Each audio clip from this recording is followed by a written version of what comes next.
This is how middle-class families in China go broke. 3 things. That's all it takes.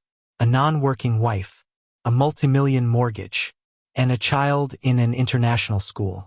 Dubbed by Chinese netizens as the 3-piece set of middle-class impoverishment. Sounds like success. It's not. It's a trap. Because from the outside, these families look rich. Nice home, good income, private education.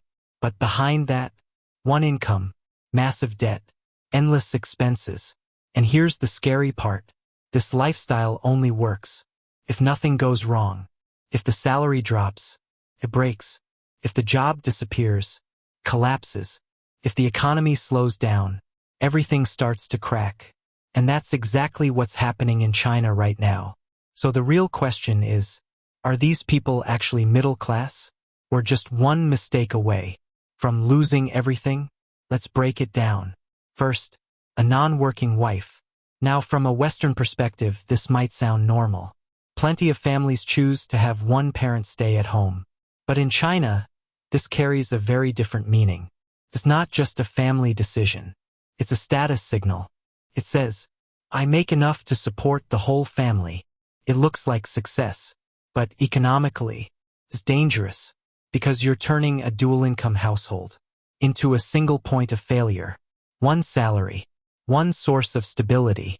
If that income drops, everything is at risk. And in a slowing economy, that risk is not theoretical. It's real. Second, a multi-million mortgage. In major Chinese cities, this is not unusual. People spend everything they have and everything they will earn just to buy an apartment. On paper, it looks like wealth, but in reality, it's debt. Long-term, high-pressure, non-negotiable debt. Every month you pay, no matter what happens. Lose your job? You still pay. Take a pay cut? You still pay. Want to change your life? You probably can't, because your future income is already spoken for. So what you really own isn't just a home. It's a financial obligation that controls your life. And then comes the third one, the most expensive of all, a child in an international school. Now this is where it gets even more intense. In China, education is not just about learning. It's about competition. It's about escaping the system. And for many middle-class families, international education represents a better future. But that future comes at a massive cost. We're talking tens of thousands of dollars a year. And that's just tuition. Add in tutoring, activities, overseas plans, and suddenly, you're locked into a spending system with no ceiling. And here's the key point. This is not optional spending. This is emotional spending. Because once you start, you can't stop. You're not just paying for school. You're investing in your child's future. And no parent wants to pull the plug on that. So now, put these 3 things together. One income, massive debt, endless expenses. Does that sound like stability to you? Or does it sound like a system that only works if nothing goes wrong? Because that's the hidden condition. This entire lifestyle depends on one thing. Your income must keep growing. But what happens when it doesn't? And that's exactly what's been happening in China. The economy is slowing down. Entire industries are shrinking. Tech layoffs, real estate crisis, financial pressure everywhere. Jobs that used to define the middle class are no longer secure. And suddenly the system starts to crack. Because here's the brutal truth. Your expenses are fixed, but your income is not. The mortgage doesn't care. If you lost your job, the school doesn't care. If your salary drops, life doesn't get cheaper just because you're struggling.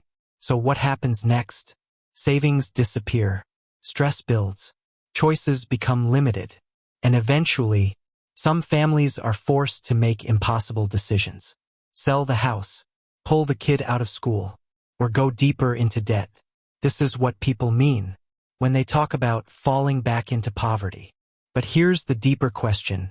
Why do so many people walk into this situation? In the first place, the answer is simple. Because it looks like success. In China, being middle class is not just about money. It's about identity, where you live, how you live, what school your kid goes to. These things signal your place in society. So people don't just make financial decisions. They make social decisions. They're not optimizing for stability. They're optimizing for status. They're trading long-term safety for short-term recognition. And as long as everything is going well, it works. But the moment reality changes, the illusion breaks. That's why middle-class anxiety in China is so intense. Because it's not just about losing money. It's about losing your position, your identity, your sense of control. So here's the real takeaway. The problem is not that the middle class is falling. The problem is, it was never as stable as it looked. Because a life that depends on constant growth, perfect stability, and zero mistakes is not a safe life. It's a fragile one. So let me ask you, if your entire lifestyle only works, as long as nothing goes wrong, is that really success? Or just risk, disguised as success?